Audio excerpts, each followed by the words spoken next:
Hi everyone, welcome or welcome back to my YouTube channel.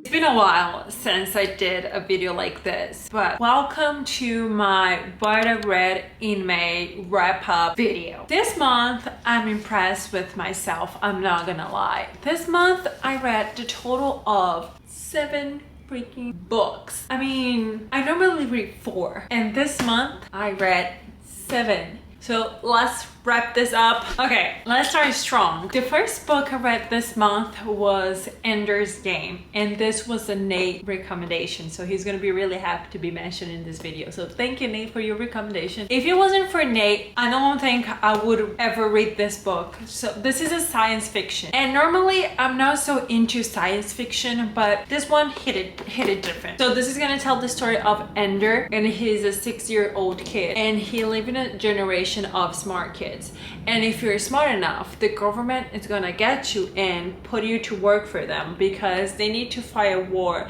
against the boogers. No. Yeah, he's fighting a war against the boogers.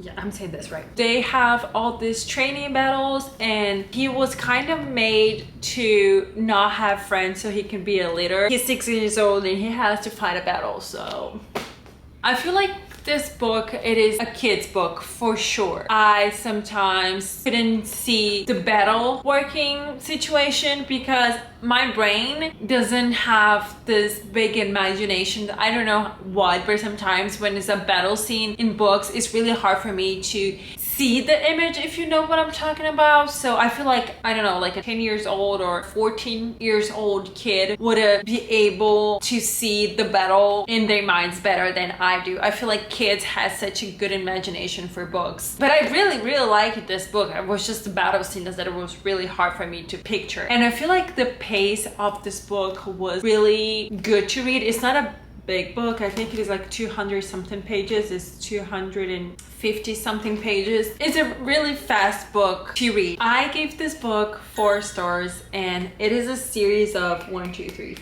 6 books, but I only read the first one and I don't see myself reading the rest. The second book of this month was Harry Potter and the Chamber of Secrets. I don't know how many times I have to say this, how much I hated Harry Potter, but reading this book, it's just, it makes me want to read anything J.K. Rowling writes. It's just so perfect. I bought the 3rd book. I'm ready to read. I feel like I'm reading every month. I'm reading a Harry Potter book. Last month I read the 1st book. This month I'm pointing like this because it's right there. And this month I read the 2nd one, and next month I'm gonna read the 3rd one, and I'm really enjoying it. I feel like the 1st book, it is what the movies look like the most. I feel like the 2nd book, I could see a little bit of more things that didn't have in the movie, and that makes me feel really good because I'm kind of like having more about Harry Potter that I didn't know before. I gave this book 4 stars, and I'm really excited to keep going on the books. I'm not excited that the books are getting bigger. That's the truth. I'm not excited for that. And then I picked up You with the View. I never read a book by Jessica Joyce. She's a good writer. I really enjoy it. I feel like I was scared that this book would have a lot of real life in it because I don't like this kind of trope, but I feel like she mentioned TikTok twice in the whole book, which was really good. I really enjoyed all the places she went. At least once I want to go check one of the places she went on her trip. This book is gonna talk about finding yourself in some way and finding love, understanding the people that it's already gone but they still have story to tell. And then another thing that was concerning me a lot, it was because her grandma died, and that's why this book exists. A few months ago, I think I read 7 Years Slip, and I didn't like the way the character was narrating her grief because she also lost her grandmother. And I feel like in that book, the way the author wrote about the feeling of the character was almost exhausting, and I was concerned about this one too because I didn't want to read an exhausted way of grieving. There was a lot of romances, there was a lot of cute scenes that I really loved. I was really into the couple in the beginning, but then when they opened their feelings to each other, I feel like it was almost exhausting to read. There was a lot of spy scene that it was kind of unnecessary. I feel like this is gonna tell the story of Noelle. She basically doesn't have a job, doesn't have a place to go. She's back in her old room in her parents' house. She's not happy with that, but she also doesn't know what to do with her life. So one day she was looking through her grandma stuff and she found this letter and a photo of her grandmother with another guy. She was like, I want to know who you are because my grandma was my best friend and I don't know who you are. So I want to know who you are. She posted on TikTok like a video of the letter, and then a guy comment on her video saying, this is my grandpa, and they meet up. And then when they meet up, the guy who commented on her video was the person who was her enemy at school. They had like this rival between them. She met the grandpa and the grandpa talks about her grandma and he was like, I have more letters from your grandma if you want to see, just come over. And Theo not happy with that because he doesn't like Noelle at all and Noelle doesn't like Theo, but Noelle wants to know more about her grandmother. One day they decided to go on a trip to the places that her grandma and the grandpa was supposed to go. Anyway, it's such a good story. But yeah, there is some parts of the book that I didn't enjoy and there were some parts of the book that I actually really enjoyed. And I gave this book 3 stars. Really good. Really recommend for the summer. It's really a good summer read. And then I pick it up, done and dusted. I cannot tell you how much I wanted to read this book, but I'm so traumatized with Indigo Ridge and Flawless that I was like, I'm so scared to get another cowboy book to read and don't meet my expectations. So when I got this book, I was like, please don't be bad. Please don't be bad. And it wasn't. Almost. It wasn't. It was really okay. I'm not gonna lie. I think until page 100, I was like, I had this feeling that I wanted to DNF this book because it was just no good. I couldn't see myself connecting with the characters, all the characters. I was not seeing myself connect to any characters with any character until I got on page 120, and then we went all the way reading this book, eating up, binging this book. I was into this book. I was determined to finish this book because it got cute and it got good, and I couldn't connect myself with Brooks. It was really hard for me to understand his character and like his meaning in this book, but once I got it, it was so cute. It was really cute. I definitely truly love when the author writes a good book.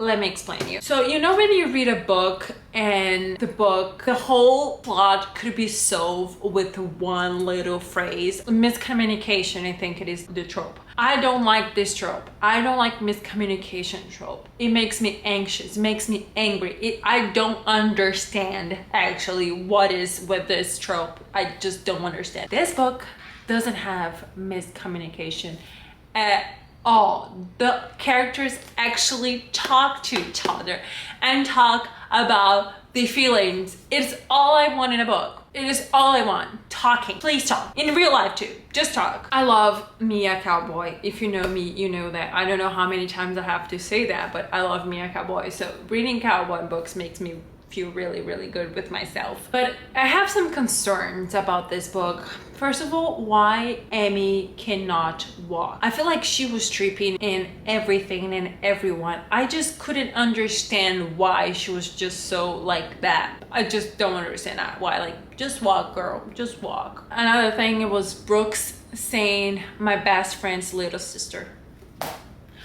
Take a shot every time Brooks say my best friend's little sister. It's just, can we not? It was really, can we okay, I understand. She's your best friend's little sister. Can we just move on? I really do recommend this book, but there are some parts that of the book that I didn't enjoy as much. But I feel like the couple story was really, really cute. I feel like when you start reading this book, you kind of know what's gonna happen. There's no other way to go. You kind of know what's gonna happen, especially with Emmy. You know what she's gonna do and what's gonna be her future. So I was not impressed when by the end of the book she become what she become, and that was a little upsetting, but it's fine. It's still a good book. I gave this book 3 stars if I'm not wrong. Let me check. 3 stars. And then I got into a nostalgia spiral. I just want to read rereads. I even did a video that's gonna come out anytime soon for you guys. I read Hard Bones. Colin Hoover, I'm sorry for everything I said about you. You're a really good author and I'm just not a good person, because I don't know when I just woke up one day and say, well, I think I hate Colin Hoover and I'm not gonna read any of her books anymore. I don't know what was wrong with me, because when I reread this book, I was like, oh my god, I'm so sorry, Colin Hoover. I'm so sorry. Hardbone is gonna tell this story of Bea. It's really hard for me to say her name. I hope I'm saying it right. So Bea's mom is an addict and she lives with her mom in her trailer, and she's about to go to college. She just can't wait to go to college and leave her messy life behind and start a brand new life, until one day something really bad happens to her mother and she have to move to her dad's house. But the problem is she has no connection, she has no life with her dad. She doesn't know her dad at all. They were really close when she was little, but after she grew up they didn't keep the connection, they didn't talk to each other, so she's going to a stranger house. Not just that, he's married and she has a stepsister, so it's gonna be a new life that she's not connected to it. Things happened. She met this guy, Samson. When they first met was not a good thing, because Samson did something that really triggered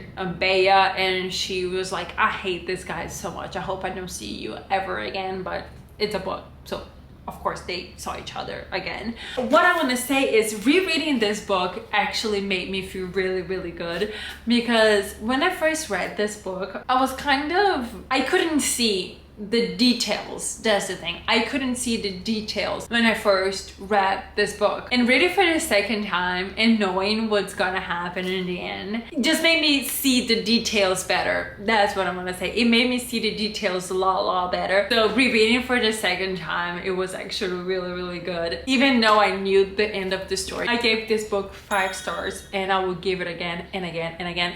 And it is a huge summer recommendation. I really recommend this book. We are almost done. I have only 2 more books to go. Yet in the nostalgia spiral, I reread Blackout, and you know how Hard Bones was a really good nostalgia thing to read? Blackout was not as good.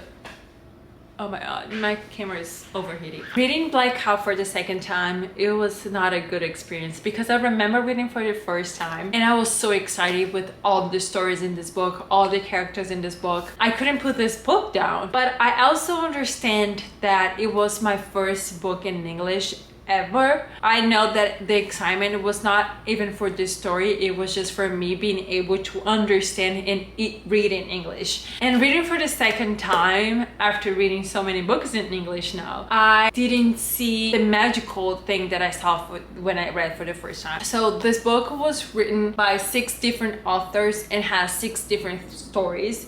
There's 1 main story and 5 little stories. How many times am I gonna say stories? And it has a lot of representation, which makes me feel really good about this book. There's a lot of Black representation, LGBT representation. It is really good book if you read for the first time. I don't think it's gonna be a good book to read for the second time. I gave this book 3 stars. And last but not the freaking least, Colin Hoover again with It Ends With Us. If you know, a couple weeks ago, the trailer of the movie It Ends With Us, based on this book, came out. I need to reread this book, so the story is fresh in my mind. When I watch the movie, and if something's wrong, I can judge correctly. I reread this book and Again, call it over. I'm so sorry. If you don't know this book, don't you worry, I'm gonna tell you right now. So this is gonna tell the story of Lily. She's from Maine. She just graduated college and she moved to Boston to open her own business. Meanwhile, she met Ryle, this gorgeous guy who's gonna become a doctor. He's in college to become a doctor. He's pretty, he's kind, he's a little arrogant and a little stubborn, but he's pretty. That's all that matters, right? Right. He's the guy dream of every girl. He's a doctor, he's pretty, he's tall, he's strong. Not all the girls though. This girl, he likes engineer. This is for my husband. If you're not my husband, please move.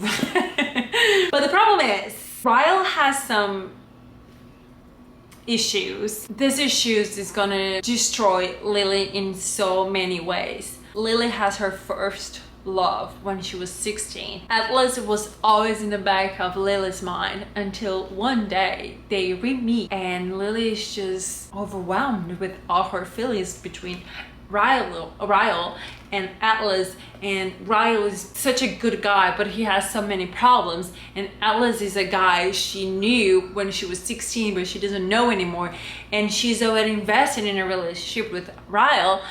But then so many things happen, and the end of the book is perfect. I really recommend this book. I gave 5 stars for the first time, giving 5 stars again for the second time. I really do recommend. I think like this book was so well written, and of course that's why it became like a TikTok famous back in 2021, 2022, when book talk was a thing. We are done. Oof, it was a long talk. I love reading books, but I'm really bad at giving reviews of the books I read. It's just something, it's just a thing that I have. I have this problem that I don't know how to do reviews after I finish the book. So this type of videos are really hard for me to do, but here I am trying to do my best with the little I have. So these are the 7 books I read this month. So we read Ender's Game, Harry Potter, With You With a View, Done and Dusted, I Truly, Hard Bones, Love You, Gonna Love You Forever, Blackout, and It Ends With Us. What a ride. Okay, so we had one science fiction, one fantasy, a romance, another cowboy romance, another romance, and another romance. I read a lot of romances this month, and romance is not even my favorite genre. I don't even know which genre is my favorite anymore. Thank you so much for being here, for watching this video until the end. Thank you so much. I'm sorry that I'm not good at this, but I will get better. And I'm just really thankful to be able to do this and bring this to you guys. So thank you so much for watching my video, and I'll see you guys on my next one. Bye.